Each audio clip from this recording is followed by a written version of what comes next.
নাম হচ্ছে সাজিদুল আলম।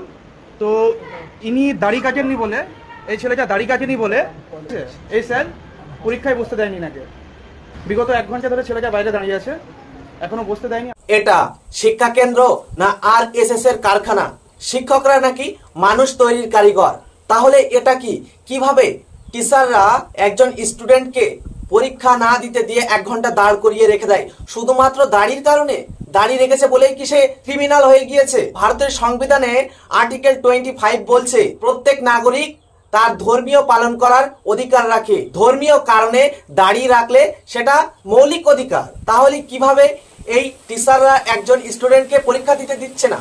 আর্টিকেল 21 এ বলা হয়েছে প্রত্যেকটি শিশু শিক্ষা নেওয়ার অধিকার রাখে। আর্টিকেল 14 এবং 15 এ বলা হয়েছে জাতি, ধর্ম, লিঙ্গ, পোশাকের কারণে কোনো মানুষকে বৈষম্য করা যাবে না।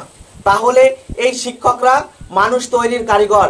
কিভাবে একজন স্টুডেন্টের দাড়ি রাখার কারণে তাকে 1 ঘন্টা ধরে ফাঁকায় দাঁড় করিয়ে রেখে দিয়েছে। ভাবতে হবে আমাদেরকে, এই দেশটাকে শিক্ষা কেন্দ্র বানাতে চায় না আরএসএস এর কারখানা?